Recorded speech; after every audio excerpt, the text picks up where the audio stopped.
નમસ્કાર, જય હિન્દ, જય ભારત. ગુજરાત 20 ન્યૂઝમાં આપ સૌનું સ્વાગત છે. દાહોદ જિલ્લા ભારતીય જનતા પાર્ટીના પ્રમુખ માટે 50 જેટલા ફોર્મ ભરાયા હતા અને જે પૈકી દાહોદ જિલ્લા ભારતીય જનતા પાર્ટીના પ્રમુખ તરીકે સ્નેહલભાઈ દરિયાનું નામ જાહેર કરવામાં આવ્યું હતું.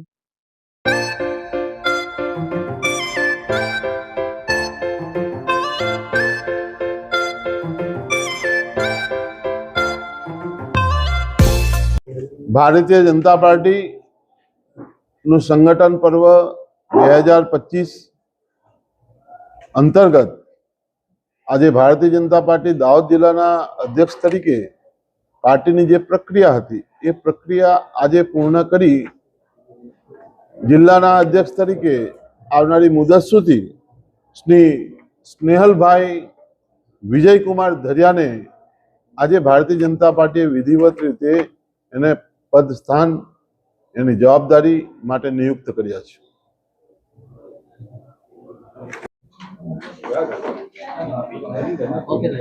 સંગઠન પર્વ 2025 ની દાહોદ જિલ્લા ભારતીય જનતા પાર્ટીની આજે જિલ્લા અધ્યક્ષની વરણી હતી.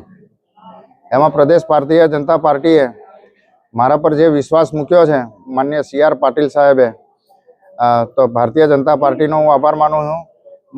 મારું જિલ્લાનું જે નેતૃત્વ છે એ નેતૃત્વ માન્ય જિલ્લા અધ્યક્ષ શંકરભાઈ, માન્ય ભાભોર સાહેબ, માન્ય ખાબડ સાહેબ, સર્વ ધારાસભ્યશ્રીઓ, મારી સંકલન સમિતિ અને સૌ કાર્યકર્તાઓએ મારા પર વિશ્વાસ મૂક્યો છે. અને ભારતીય જનતા પાર્ટીનો આજે જ્યારે હું અધ્યક્ષ બન્યો છું ત્યારે હું ખાતરી આપું છું કે શંકરભાઈએ જે વારસો ભારતીય જનતા પાર્ટીનો મને સોંપ્યો છે એને હું અવશ્ય વટવૃક્ષ છે પણ એનાથી એ મોટું વટવૃક્ષ બનાવી અને એક બીજું પણ ગર્વ છે કે વિશ્વની મોટામાં મોટી રાજકીય પાર્ટીના અધ્યક્ષ તરીકે જ્યારે મને દાહોદ જિલ્લાનું દાયિત્વ મળ્યું છે ત્યારે હું એને સંપૂર્ણ ન્યાય આપવાનો પ્રયત્ન કરીશ.